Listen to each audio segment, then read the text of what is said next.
தமிழக வெற்றி கழகத்துல தீர்மானம் என்ன போடலைன்றதுக்கு ஏன் உட்காந்து முக்காடு போட்டு அழுகணும்னு கேட்குறேன். தமிழக சட்டசபையில் வந்து உங்களுக்கான அங்கீகாரம் இல்லை, அந்த பிரதிநிதித்துவம் இல்லாத போது இப்போ உங்களுடைய குரலாக இருந்து உள்ள ஒழிக்கிறாங்கன்றது இருக்குல்ல, அப்போ வந்து ஏடிஎம்கே வந்து அதுக்கு யாருக்கு நன்றி சொல்லணும்? அதிமுக இருக்கு, அதெல்லாம் சொல்லியாச்சு. கட்சி ரீதியா நடக்கக்கூடிய செய்திகள் அத்தனையுமே வெளியில வந்துடணும்னு ஏன் நீங்க நினைக்கிறீங்க? உங்க கட்சிக்குள்ளார நீங்க செய்ய வேண்டிய கட்டமைப்புகளையோ அல்லது உங்களுடைய உட்கட்சி பிரச்சனைகளையோ அதை தான் பேசுனீங்க.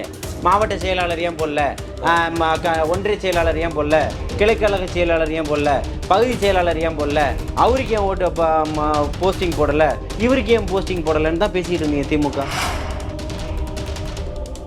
மாதம் 1000 ரூபாய் வழங்குற திட்டத்தை நிறுத்தினால் அந்த தொகையில வேற திட்டங்கள் செயல்படுத்தலாம்னு சொல்றீங்களா? அப்ப அதன் அவர் என்ன கோடிட்டு எதன் அடிப்படையில் சொன்னாருன்னு தெரியல. முடிஞ்சா என் தலைவரை வந்து தொட்டுப்பாரு, காலேஜ்ல இருந்து ஸ்டூடெண்ட்ஸ் எல்லாம் வீட்டுக்கு வந்துருவாங்க அப்படின்னு பேசுறாரு. இந்த போக்கு என்ன மாதிரி? அவர் மீது இருக்கக்கூடிய மக்கள் கொண்டிருக்கக்கூடிய அன்பை வெளிப்படுத்துறாரு. விஜய் பேசின வீடியோவை விட இவர் பேசின வீடியோக்கள் அதிகமா போகுது. அந்த அவர் அதுல அப்படி ஒரு வன்மமா இருக்கிற மாதிரி எனக்கு தெரியல. சேகர் பாபு பல முறை பேசின வீடியோக்கள் என்கிட்ட இருக்கு, புரியுதுங்களா? அவர் மட்டும் தான் பேசினார், நக்கீரன் கோபால் மட்டும் தான் பேசினாரா? யாருக்கு? எல்லாரும் தான் பேசுறீங்க. முன்னணி பத்திரிகையாளர்கள் எல்லாருமே செட் பண்ணி வச்ச அத்தனை பேரும் பேசுனாங்க. திமுகவுக்கு வாயடிக்கக்கூடியவர்கள் அத்தனை பேரும் பேசுனாங்க. நாளைக்கு தாவேக்காவே அரசியல் அதிகாரத்தில் இருக்காங்க அப்படின்னா புதுசா வர கட்சியை வந்து வாங்க ரத்தன கம்பளம் போட்டு வரவேற்க மாட்டாங்க. அது எல்லாருக்கும் தெரிஞ்ச ஒண்ணுதான். அப்படிங்கிற பட்சத்துல அடக்குமுறையை கையாளு. இல்ல நான் என்ன சொல்றேன், ரத்தன கம்பளம் போட்டு வரவேற்கலன்னா அடக்குமுறையை கையாளுவீங்க. அப்படி கிடையாது சார். நாம இதுக்கு போய் அர்த்தம் என்ன? அவர் கேட்கிறோம், பதில் கேட்கிறோம், நாங்க வரணும்ன்றத பதிவு பண்றாரு, வரக்கூடாதுன்னு நீங்க சொல்றீங்க. இதுக்கு நீங்க சொல்லணும் எங்களுக்கு. அதெல்லாம் சொல்லியாச்சு, இன்னைக்கு இல்ல.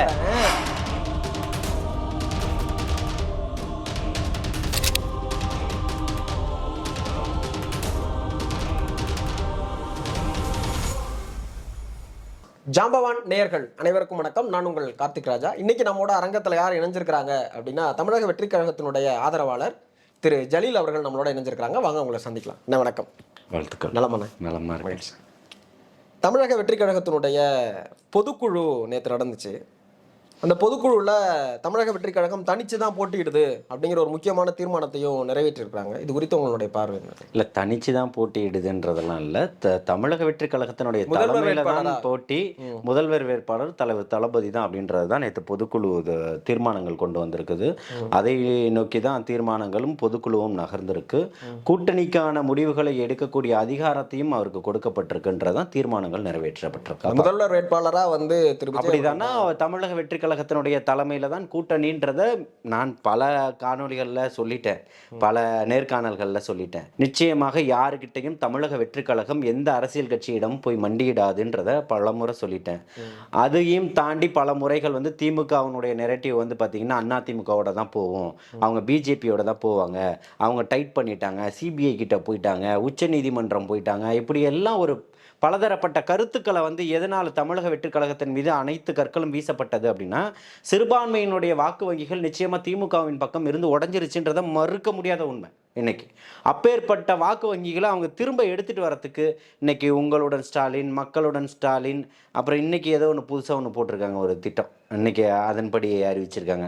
நேற்று பொதுக்குழு முடியறதுக்கு முன்னாடியே தேர்தல் வேலைகளை பார்த்துருங்கன்னு துணை முதல்வர் சொல்லிட்டார். அந்த அளவுக்கு ஒரு பதட்டத்தை உண்டு பண்ணியிருக்கு தமிழக அரசியலினுடைய வரலாற்றுலன்றது தான் நம்ம முக்கியமாக இதில் கூர்ந்து கவனிக்க வேண்டிய ஒரு விஷயமா இருக்குது.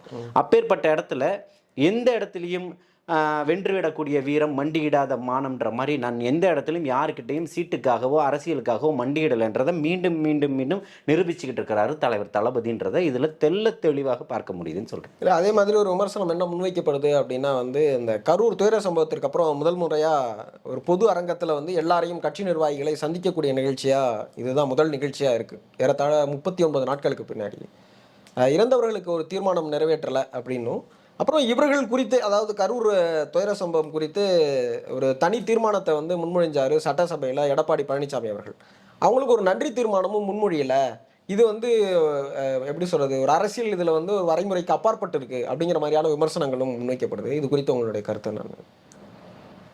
அதாவது கரூர் துயர சம்பவத்தில் பாதிக்கப்பட்ட மக்களை நேரில் அழைத்து அந்த யார் பாதிக்கப்பட்டவர்களுக்கோ அவருடைய வீட்டில் ரேஷன் கார்டில் மட்டும்தான் இவர் பேர் இல்லை, தான் ஒரு மகனாக இருக்கேன், உங்களுடைய உற்ற தோழனாக இருக்கேன், ஒரு உறவாக இருக்கேன்றதை பதிவு பண்ணிட்டார். புரியுதுங்களா? இந்த கரூர் சம்பவத்தில் நடந்ததுக்கான ஒரு வெளிப்படுத்தக்கூடிய விதமான ஒரு வீடியோவை அடுத்த 72 மணி நேரத்தில் அவர் வெளியிட்டார். அவர் செய்யக்கூடிய செயல்கள் எல்லாம் சரிதான். புரியுதுங்களா? இதுக்காக பொதுக்குழுவில் ஏன் நீங்கள் வந்து தீர்மானம் பண்ணலை? அதை தாண்டி இன்னும் நிறைய பேசியிருக்கிறாரு. அதெல்லாம் திமுக கேட்க வேண்டியதானே? திமுகவினுடைய வசைபாடும் பத்திரிகையாளர்களாக எத்தனை பேர் இருக்காங்க, அதை பற்றி பேசியிருக்கிறாரு. நேருவினுடைய ஊழலை பற்றி பேசியிருக்கிறார்களே. இந்த பிரிக்கெட் நிறுவனம் 2000 கோடியை முதலீடுன்னு சொல்லி மக்களை நீங்கள் கடந்த ஆண்டு ஏமாற்றிட்டீங்க, அது ஒரு வணிகம் தான், அது ஒரு ரியல் எஸ்டேட் கம்பெனி, அது இடம் இருக்குதுன்னா யார் வேணால் வந்து வீடு வாங்குவாங்க, அதை முதலீடாக கருத முடியாதுன்னு பேசியிருக்காங்களே. அதை பற்றி பேச வேண்டியதானே? இப்படி இதையெல்லாம் பேசாமல் தமிழக வெற்றி கழகத்தில் தீர்மானம் என்ன போடலைன்றதுக்கு ஏன் உட்காந்து முக்காடு போட்டு அழுகணும்னு கேட்குறேன். இல்லை நீங்கள் பேசாது இருந்த போது, அதாவது உங்களுக்கான இந்த சூழலில், இப்போ நீங்கள் கட்சி ஆரம்பிச்சிருக்கிற இந்த சூழலில் தமிழக சட்டசபையில் வந்து உங்களுக்கான அங்கீகாரம் இல்லை, அந்த பிரதிநிதித்துவம் இல்லாத போது இப்போ உங்களுடைய குரலாக இருந்து உள்ள ஒலிக்கிறாங்கன்றது இருக்குல்ல, அப்போ வந்து ஏடிஎம்கே வந்து அதுக்கு யாருக்கு நன்றி சொல்லணும்? அதிமுக இருக்கு. அதெல்லாம் சொல்லியாச்சு. என்னைக்கு அவர்கள் பேசினார்களோ அன்னைக்கு அவர்களுக்கெல்லாம் சொல்லியிருப்பார். புரியுதுங்களா? சொல்லியிருப்பாங்கன்னு சொல்றீங்க. இப்போ அரசியல் மாண்புங்கிற இதை வந்து அதிமுக இப்போ கேட்டுச்சா அவங்கள்ட்ட? இவ்வளோ ஒரு தீர்மானம் போட்டிருக்கீங்க, அதிமுகவுக்கு ஒரு நன்றி சொல்லலான்னு கேட்டுச்சா? இப்போ அவங்க நேரடியாக கேட்டால் தான் உங்களுக்கு பதில் சொல்லுவீங்களா? இல்லை, நேரடி அவங்களுக்கு நன்றி சொல்லலைன்னு உங்களுக்கு தெரியுமா? இல்லை நான் தனிப்பட்ட முறையில் அன்னைக்கு திரு ராகுல் காந்தி அவர்கள் கூட தொலைபேசியில் அழைச்சி பேசினாங்க. யாருக்கு? விஜய் அவர்களுக்கு பேசினதாக செய்திகள் வந்து. ஆமா, தனிப்பட்ட முறையில் அவங்க பேசிக்கிட்டாங்கிற செய்தி ஏன் வெளியில? அப்ப ராகுல் காந்திக்கு நன்றி சொல்லி தீர்மானம் நிறைவேற்றணுமா? இல்ல நான் என்ன சொல்றேன், அப்ப ராகுல் காந்திக்கு நன்றி சொல்லி தானே தீர்மானம் நிறைவேற்றணும். பேசினாருங்கிற செய்தி வெளியில வருது இல்ல? யாருக்கு? ராகுல் காந்தி அவர்கள் விஜய் அவர்கள்ட்ட பேசுறாங்க. நான் என்ன சொல்றேன்னா, கட்சி ரீதியா நடக்கக்கூடிய செய்திகள் அத்தனையுமே வெளியில வந்துடணும்னு ஏன் நீங்க நினைக்கிறீங்க? உங்க கட்சிக்குள்ளார நீங்க செய்ய வேண்டிய கட்டமைப்புகளையோ அல்லது உங்களுடைய உட்கட்சி பிரச்சனைகளையோ இவ்வளவு நாள் அதை தான் பேசுனீங்க. மாவட்ட செயலாளர் ஏன் போடல, ஒன்றிய செயலாளர் ஏன் போடல, கிளைக்கழக செயலாளர் ஏன் போடல, பகுதி செயலாளர் ஏன் போடல, அவருக்கு ஏன் ஓட்டு போஸ்டிங் போடல, இவருக்கு ஏன் போஸ்டிங் போடலன்னு தான் பேசிட்டு இருந்தீங்க. திமுக மறுத்து பேச முடியுமா? திமுக, நான் திரும்பவும் சொல்றேன், அதாவது நீங்க எந்த இடத்துக்கு நகர்றீங்க அப்படின்னா நீங்க எல்லாத்தையும் ஒரு போலரைஸ் பண்றீங்க. கிடையவே கிடையாது. இல்ல நீங்க எல்லாத்தையுமே ஒரு போலரைஸ் பண்றீங்க. நான் கேட்கறது வந்து ஒரு பொதுவா இப்படி ஒரு சம்பவம் நடந்திருக்கு அப்படின்னா தமிழ்நாட்டினுடைய அரசியல் வரலாற்றில் இதற்கு முன்னாடி என்னென்னலாம் நடந்தது அப்படிங்கிற ஒரு ஒப்பீட்டினுடைய அடிப்படையில் இது இயல்பா நடக்கக்கூடிய ஒரு விஷயம். அந்த இயல்பா இதுல இல்லையே அப்படிங்கிறத விடுபட்டுட்டா அல்லது இல்ல வேண்டான்னு தவிர்த்துட்டீங்களா அப்படிங்கிறது தான் கேள்வி. வேண்டான்னு தவிர்க்கவும் இல்லை, அது விடுபடவும் இல்லை. கரூர் மக்களுக்கு தன்னுடைய ஆழ்ந்த இரங்கலை பதிவு செஞ்சிருக்கிறாரு. அந்த குடும்பத்துக்கு முற்ற தோழனாகவும் முற்ற உறவாகவும் இருப்பேன்னு சொல்லியிருக்கிறாரு. வார்த்தைகளால் இல்லை, சில பேர் மைக்கு கிடச்சிச்சேன்னு கடிச்சு துப்புவாங்க. ஏன்னா போய் 10 பைசா கூட அந்த நிவாரணன்ற ஒரு அடிப்படையில் போயிருக்க மாட்டாங்க. தனக்காக தன்னுடைய ஈழ பிரச்சனையை கையில் எடுக்கும்போது தீக்குளிச்சவன் வீட்டுக்கு கூட போய் வெத்து காசோலையை தான் கொடுத்துட்டு பேர் வாங்கிட்டு வருவாங்க, பணம் கொடுத்துட்டோன்னு சொல்லிட்டு. அந்த மாதிரி நாடக அரசியலை அவர் நடத்தலை. உண்மையான கிரவுண்ட் ரியாலிட்டி என்னவோ அதை பண்ணியிருக்கிறாரு. இப்போது இதை நன்றி சொல்லலைன்னா தமிழகத்தில் மிகப்பெரிய இன்னைக்கு இருக்கக்கூடிய பிரச்சனைகள் என்ன, அதை நோக்கி பயணிக்கிறாரு. அதை ஏன் பேச மறுக்கிறாங்கன்னு கேட்குறேன். அதை ஏன் இந்த வாடகைக்கு வாய விடக்கூடியவர்கள் ஏன் பேச மறுக்கிறார்கள்? ஏன் இந்த திமுக பேச மறுக்குது?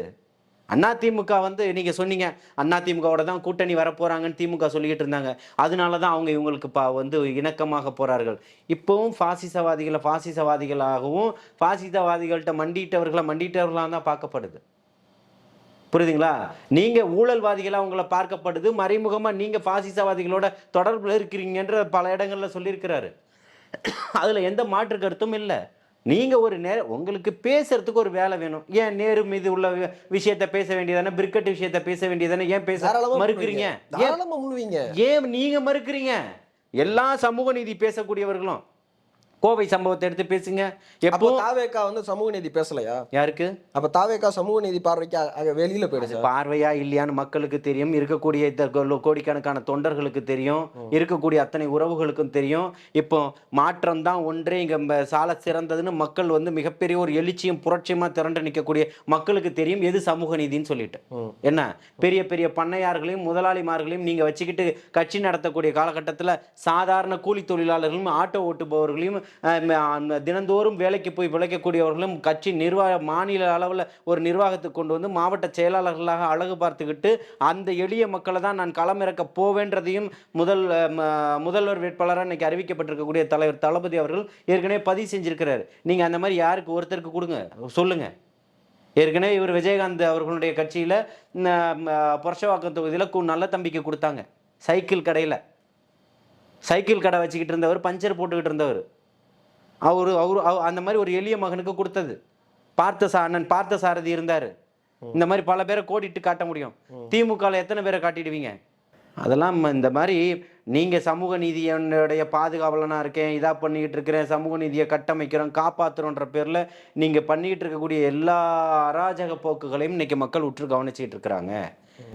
ஒரு பொண்ணு கூட பேசுனதில் ஒரு பிரச்சனை. இன்னைக்கு இப்போ ஒரு 2 பசங்க குடி போதையில் ஒரு பையனை போட்டு பாட்டில் அடித்து உடச்சி குத்துறாங்க நேற்று.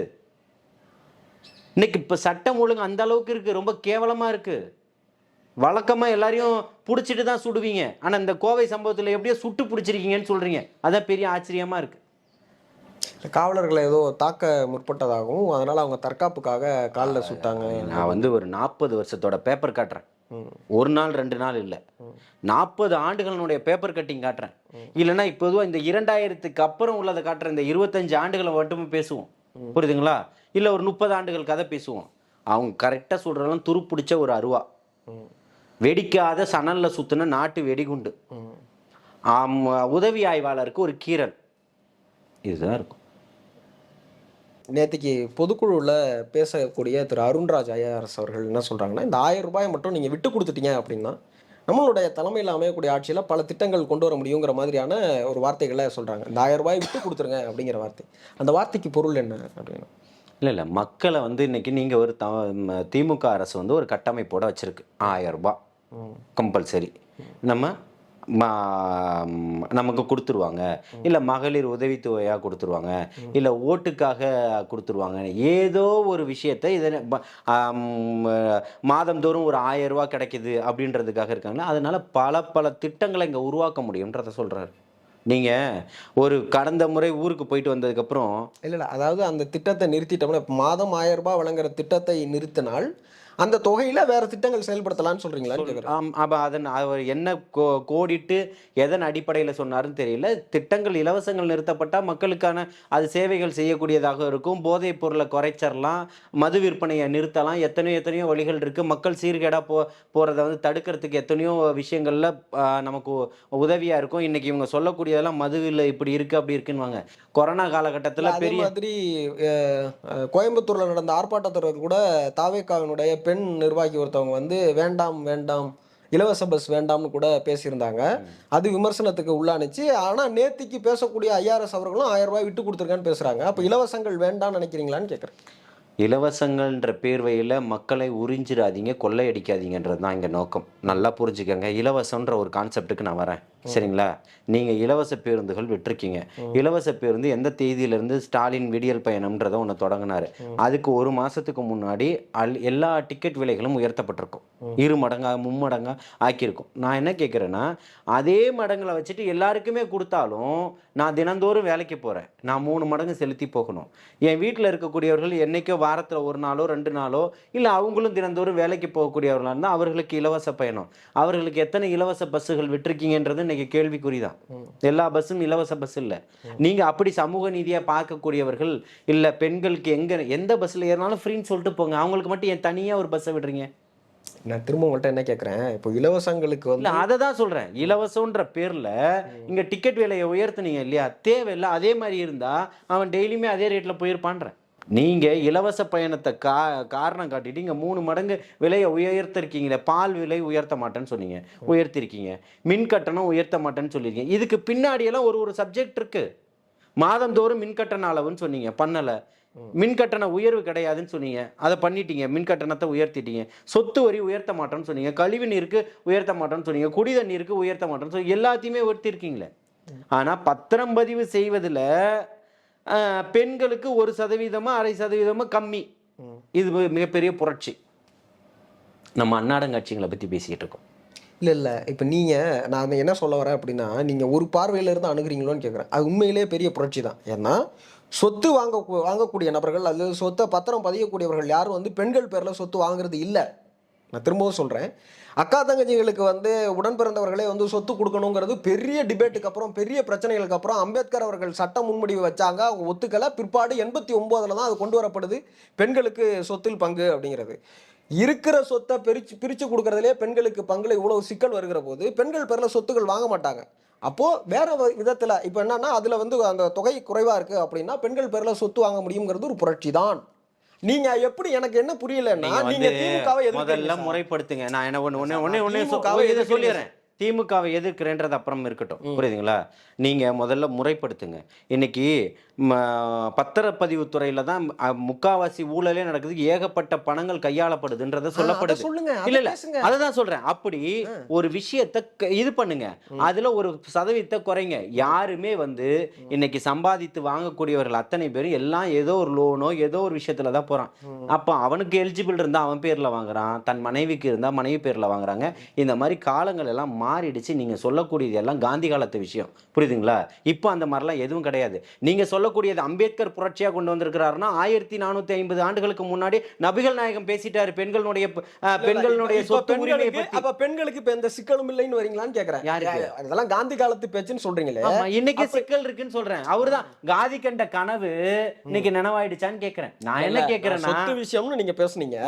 இது வந்து ஒரு உதாரணத்துக்கு நம்ம முன்வைக்கும் போது இதெல்லாம் இப்ப எல்லாருமே எலிஜிபிள் இருக்கிறவங்க லோன் வாங்கிக்கிறான் அப்படிங்கிற ஒரு இடத்துக்கு வரீங்க. அப்ப என்னன்னா அதை ஜஸ்ட் லைக் தட் கடந்து போக முயற்சி பண்றீங்க.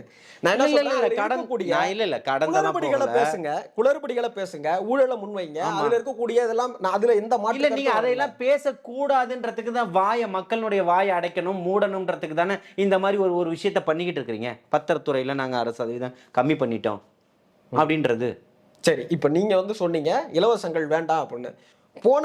போன வருடம் வந்து நடந்த விக்கிரவாண்டி கூட்டத்தில் விஜய் அவர்கள் என்ன பேசினாரு அப்படின்னா, இலவச திட்டங்கள் வேணான்னு சொல்றாங்க, அதை தாவேக்கா ஆதரிக்கவில்லை, இலவசங்கள் வேணும், மீன் பிடிப்பவர்கள் மீன் பிடித்து கொள்ளட்டும், மீன் பிடிக்க முடியாதவர்களுக்கு நாங்கள் மீன் பிடித்து கொடுப்போம், அப்படித்தான் நாங்கள் இலவசங்களை பார்க்கிறோம், இலவச திட்டங்கள் வேணும்னு பேசினாரு. அதைத்தான் திரும்ப நானும் சொல்றேன், அதைத்தான் திரும்பி சொல்றேன். யாருக்கு தேவையோ நல்லா பிடிங்க, மீன் பிடிப்பவர்கள் பிடிச்சு கொள்ளட்டும், பிடிக்க தெரியாதவர்களுக்கு பிடித்து கொடுப்போம்னு சொன்னார்லாம். அதை தான் சொல்றேன் நானும். யாருக்கு இலவசம் தேவைப்படுதோ அவர்களுக்கு போகட்டும், புரியுதுங்களா? இலவசம் தேவை இல்லைன்னு நினைக்க இவங்களுக்கு தேவை இல்லை அப்படின்றத ஒரு வரைமுறைக்கு உட்பட்டு கொண்டு வந்துதான் அதை நிறுத்த முடியுமே தவிர்த்து எல்லாருக்கும் இல்லைன்னு சொல்லல, எல்லாருக்கும் தருவோம்னு சொல்லல. இந்த அரசாங்கமும் அப்படி சொல்லல, தரல. ஒன்றிய அரசும் அப்படி சொல்லல, தரல. சரிங்களா? கேஸ் மானியம் எல்லாருக்குமான இல்ல, ஒத்துக்கிறீங்கல்ல? சலுகைகள் எல்லாருக்குமான இல்ல. மழை வெள்ளங்கள்ல பாதிக்கப்பட்டவர்களுக்கு எல்லாருக்கும் காசானா கிடையாது. இதெல்லாம் நிறைய இருக்கு. எல்லாருக்கும் காசு தரீங்களா? மழை வெள்ளத்தில் பாதிக்கப்பட்டவர்களுக்கு ஒரு ஏரியா பாதிக்கப்பட்டுடுச்சு, அதில் ஒரு 500 வீடு எல்லாமே பாதிக்கப்பட்டிருந்தா எல்லா வீட்டுக்கும் தரீங்களா? அவங்க ஐடி ரிட்டர்ன்ஸ் பண்ணியிருந்தா அவங்களுக்கு கிடையாது. இந்த மாதிரி ஒரு கட்டமைப்பு இருக்கு. ஆனால் அதை அரசு சொல்லாது, எல்லாருக்கும் கொடுத்துருக்கோன்னு தான் சொல்லும். இவங்களெல்லாம் நிறுத்தியிருக்கோம், இவங்களுக்கு மட்டும்தான் கொடுத்துருக்கோன்னு எந்த இந்த திமுகவோ அதிமுக அரசோ இதுக்கு முன்னாடி பதிவு பண்ணியிருக்கா? பண்ணலை. நாங்கள் இப்பவும் சொல்கிறோம், கொண்ட கொள்கையில் தெளிவாக இருக்கிறாங்க, போகக்கூடிய பாதையும் பயணமும் ரொம்ப தெளிவாக இருக்கு, அதில் மாற்று கருத்தே இல்லை. அன்னைக்கு என்ன சொன்னாங்களோ அதே தான். நீங்கள் 1000 பத்திரிகைகள், அச்சு ஊடகங்கள், காட்சி ஊடகங்கள் என்ன வேணால் பேசட்டும், ஒன்றிய பாஜகவோடு கூட்டணி இல்லை, ஊழல்வாதிகள் திமுகவோடவும் கூட்டணி இல்லை, இவர்கள் தான் கொள்கை எதிரி, இவர்கள் தான் அரசியல் எதிரின்றதை அவர் கோடிட்டு காட்டிட்டார். இன்னைக்கு அதில் ரொம்ப தெளிவாக போய்கிட்டு இருக்கிறார். திரு ஆதவ் அர்ஜுனா அவர்கள் நேற்று பேசும்போது ரொம்ப காட்டமான விமர்சனங்களையும் ஒருமையிலையும் பேசுறாரு. யார் ரவுடி அப்படிங்கிற மாதிரியான ஒரு டோன் எடுத்து 6 மாதம் வெயிட் பண்ணுங்க, யார் ரவுடின்னு தெரியும் அப்படின்றாரு. அப்புறம் இன்னொன்று என்ன சொல்றாரு அப்படின்னா வந்து, காலேஜ்லேருந்து ஸ்டூடெண்ட்ஸ்லாம் வீட்டுக்கு வந்துடுவாங்க, முடிஞ்சா என் தலைவரை வந்து தொட்டுப்பாரு, காலேஜ்லேருந்து ஸ்டூடெண்ட்ஸ்லாம் வீட்டுக்கு வந்துடுவாங்க அப்படின்னு பேசுறாரு. இந்த போக்கு என்ன மாதிரி? அவர் மீது இருக்கக்கூடிய மக்கள் கொண்டிருக்கக்கூடிய அன்பை வெளிப்படுத்துறாரு. இப்படியெல்லாம் நடந்தால் இந்த மாதிரியெல்லாம் இருக்கும், நீங்கள் இதை பண்ணிவிடுவோம் அதை பண்ணிவிடுவோன்றதெல்லாம் மிரட்டல்லாம் இங்கே பண்ணாதீங்க, இருக்கிற கிரவுண்ட் ரியாலிட்டி என்னன்றது தெரிஞ்சுக்கங்கன்றதை வெளிப்படையாக பேசுகிறாரு. அப்படி யாரும் நேரடியாக எதுவும் மிரட்டல் விடுத்தாங்களா யாருக்கு? விஜய் அவர்களுக்கோ அல்லது தமிழக வெற்றி கழகத்தினருக்கோ நேரடி? நீங்கள் பண்ணக்கூடிய அத்தனை செயல்களும் மக்களுக்கு தெரியும். நீங்கள் பண்ணக்கூடிய அத்தனை செயல்களும் மிரட்டல் தோணி தான். புரியுதுங்களா? நீங்கள் வரதும் பண்ணுறதும் போகிறதும் இதுக்கு இப்போ அனுமதி தர மறுக்கிறதும், இதை பண்ணிவிடுவோமா, நாங்கள் என் ஏரியாவில் நான் பார்த்துக்கிறேன், உன் ஏரியாவில் நீ பாரு. இந்த இப்போ கேகே நகரில் அன்பில் மகேஷ் வந்து ஒருத்தருக்கு மகாவிஷ்ணுன்னு ஒருத்தருக்கு பேசுறதுக்கு பள்ளியில் அனுமதி கொடுத்தாரு.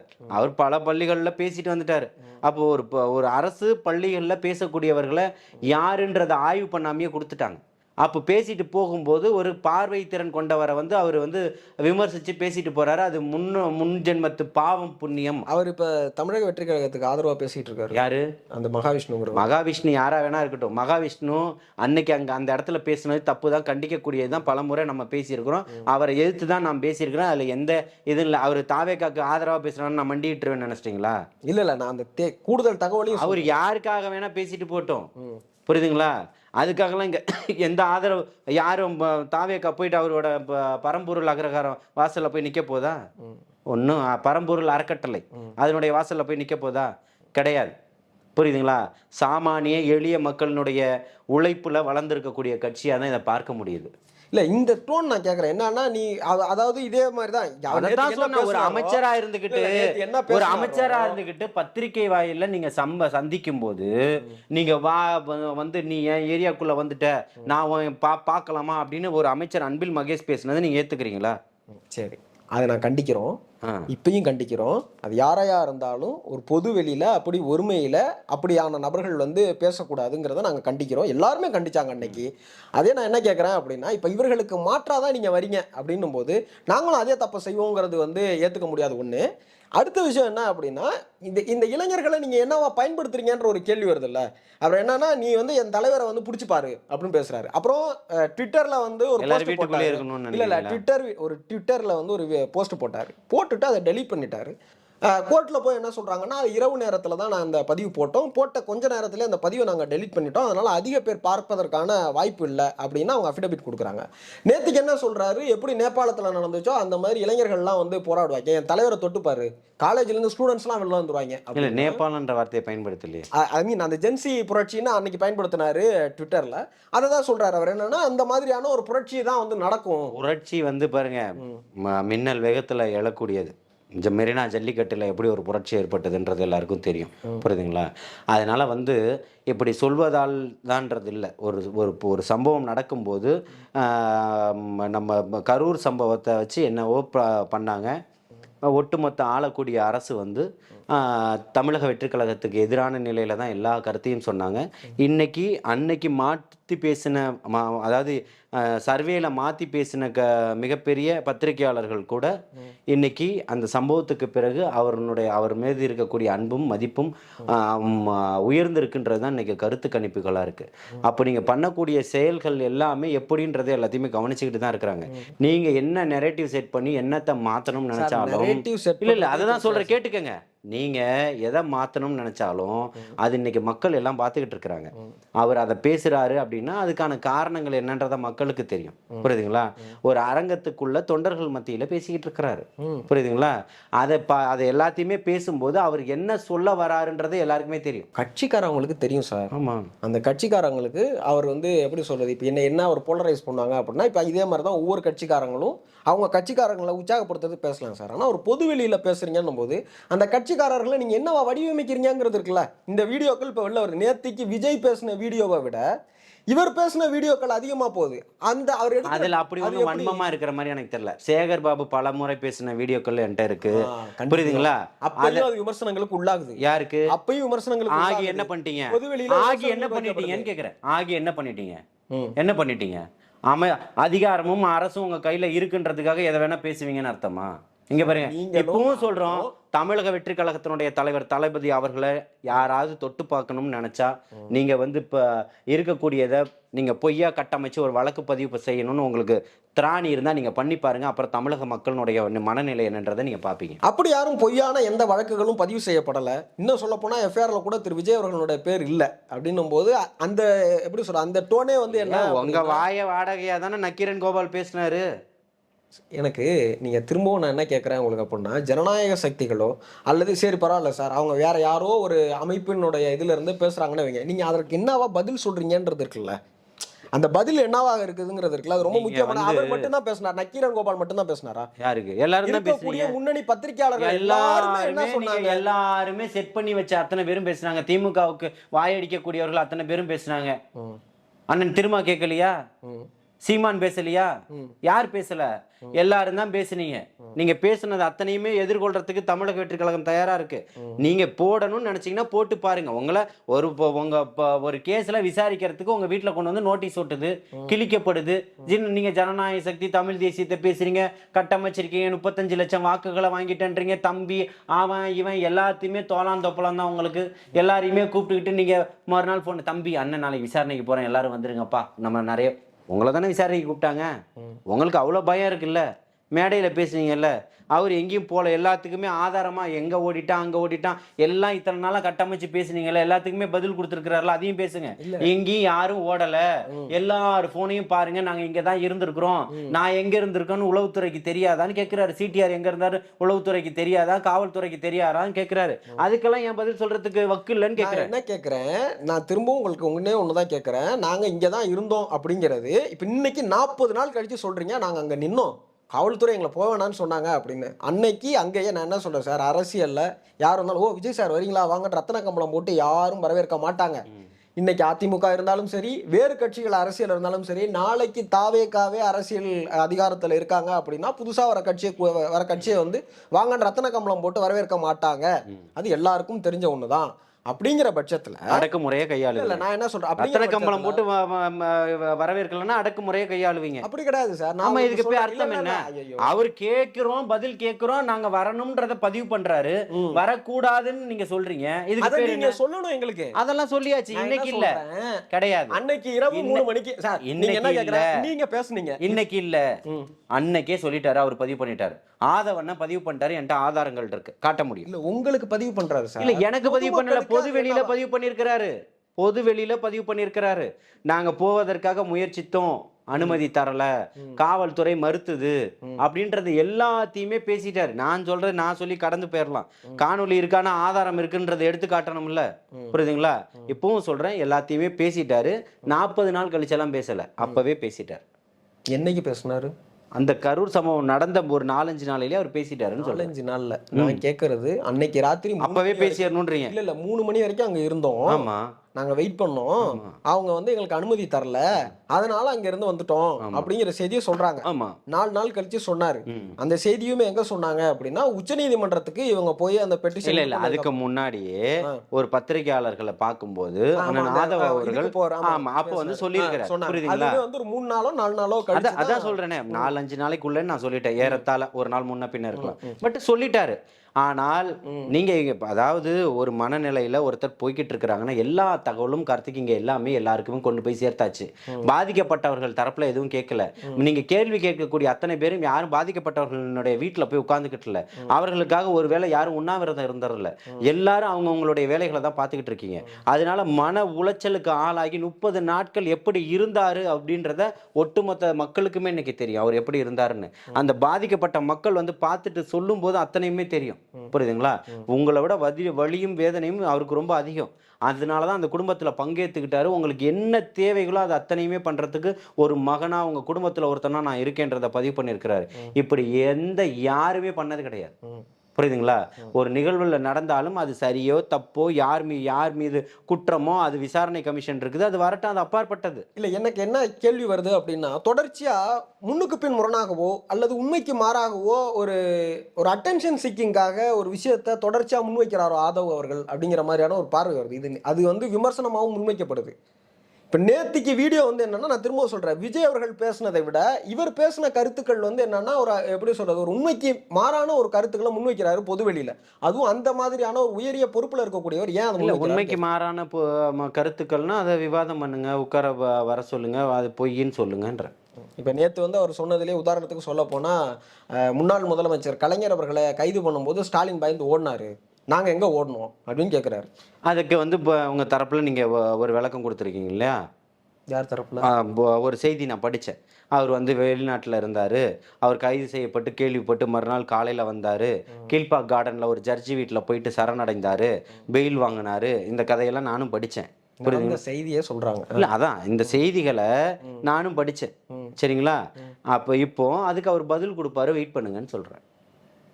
எனக்கு புரியல. அதாவது இப்ப ஆதவன சொன்னதை நீங்க கேட்டீங்கல்ல, நான் என்ன இல்ல சொல்றேன், ஆதவன சொன்னதை நீங்க கேட்டீங்கல்ல, சரி, அதுக்கு பதில் கேட்டீங்க.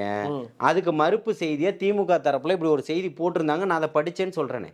நீங்க ஒரு செய்தி வந்ததுன்னு தான் சொன்னீங்க, ஒட்டுமொத்த செய்தி நான் தானே சொல்லியிருக்கிறேன். அந்த செய்தியை நான் படிச்சேன், அதுக்கு மறுப்பு சொல்லுவாரு, கேளுங்கன்னு சொல்றேன். அதாவது எப்படின்னா, நான் என்ன கேட்குறேன்னா, இதே தான் இந்த கோர்ட்டில் நடந்த சிக்கலுக்கும். அதாவது நான் ஒரு போஸ்ட் போட்டேங்க. அந்த போஸ்ட் வந்து என்னன்னா, நைட் நேரத்தில் தான் போட்டோம். அந்த போஸ்ட்டை நாங்கள் டெலீட் பண்ணிட்டோம். அதை யாரும் அதிகமாக பார்த்துருக்க மாட்டாங்க அப்படின்னு கோர்ட்டில் சொல்றீங்க.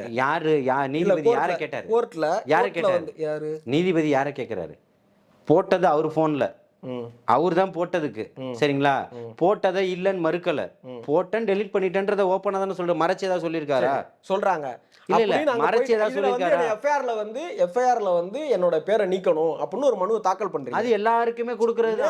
நேத்திக்கு வந்து என்ன சொல்றீங்கன்னா, அதே கருத்தை தான் பேசுறீங்க என்னன்னு அப்படின்றது இருக்குல்ல. இப்ப அதே மாதிரி என்ன சொல்றீங்க, இங்க வந்து ஒரு சதி கோட்பாடு இருக்கு அப்படின்னு மக்கள் மன்றத்துல முன்வைக்கிறீங்க. அதுக்கப்புறம் இங்க உயர்நீதிமன்றத்தினுடைய கிளைக்கு போகும்போது என்ன சொல்றீங்க அப்படின்னா, அது ஒரு நடந்தது ஒரு விபத்து, ஒரு விபத்தை வந்து இப்படிதான் கடக்கணும் அப்படிங்கிற மாதிரி ரிட்டனா ஃபைல் பண்றீங்க. அதுக்கப்புறம் பிற்பாடு என்ன சொல்றீங்க? இல்ல நல்லா புரிஞ்சுக்கங்க. அதாவது நீங்க வந்து மேம்போக்கா பேசிட்டு கடந்து போகக்கூடாது. அதாவது மதியழகன் தான் வந்து குற்றவாளின்னு சொல்லிட்டாங்க அங்க எல்லாருமே. இல்ல இருங்க, அப்படி ஒரு பேச்சு செய்திகள் எல்லாமே ஊடுருவிச்சு எல்லா ஊடகங்களும் பேசிச்சு. ஆமா அப்படிதான். பொதுச் செயலாளர் சொன்னாரு இதுக்கு பொறுப்பு. அப்படி சொல்லல, வேற எப்படி சொன்னாங்க? அப்படி சொல்லல, நான் அப்படி சொல்லலன்றேன். உங்களை சொல்லல, ஊடகங்கள் செய்திகள்ல வெளிவந்ததுன்னு சொல்றேன் நான். புரியுதுங்களா? நான் எப்பவும் சொல்றேன், அந்த பிரேயர் மொத்தத்தையும் எடுத்துட்டு அதை 2 பேரும் படிச்சுட்டு அதை பத்தி விவாதிப்போம். அவங்க உச்சநீதிமன்றத்தில் என்ன கொடுத்துருக்காங்க, மதுரை உயர்நீதிமன்ற கிளையில என்ன கொடுத்துருந்தாங்க, அதுக்கு அகெயின்ஸ்டா இதே உயர்நீதிமன்ற மதுரை கிளை பண்ணிக்கிட்டு இருக்கும்போது சென்னை உயர்நீதிமன்றத்தில் கிளையில எப்படி வந்ததுன்னு 3 தரப்பா இதை பார்க்க வேண்டியது இருக்கு. இதுக்கு இடையில அருணா ஜெகதீசன் ஒரு ஆணையத்துல ஒரு நபர் ஆணையத்தை போட்டு உயர்நீதிமன்றம் உச்சநீதிமன்றம் எடுக்கும் போதே எல்லாத்தையுமே முடிச்சிட்டாங்கன்ற தகவலையே தமிழக அரசு கொடுத்தது. நாங்கள் விசாரணை அறிக்கையை முடிஞ்சிருச்சு, அறிக்கையை தான் தாக்கல் செய்ய வேண்டியதான் வேலை இருக்குது அப்படின்றதெல்லாம் உச்சநீதிமன்றத்தில் தமிழக அரசு வழக்கறிஞர் வில்சன் நினைக்கிறேன் அவர் அங்கே வாதிட்டார். புரியுதுங்களா? இந்த மாதிரி நிறைய விஷயங்கள் இருக்குது. ப்ரேயரில் வந்து மொத்தமாக என்ன சொல்லியிருக்கிறாருன்றது தான் படிக்கணும். நீங்கள் ஒரு கோடை மட்டும் எடுத்துக்கிட்டு படிச்சிங்கன்னா அது வித்தியாசமாக தான் இருக்கும். புரியுதுங்களா? ப்ரேயர் லிஸ்ட் நான் வேணால் டவுன்லோட் பண்ணி உங்களுக்கு தரேன், அதை படிப்போம், படிச்சுட்டு அதை பற்றி விவாதிப்போம். சரி, அரங்கத்திற்கு வந்து உங்களுடைய கருத்துக்கள் பகிர்ந்திருக்கீங்க. நேரத்திற்கும் கருத்துக்களுக்கும் நன்றி. வாழ்த்துக்கள்.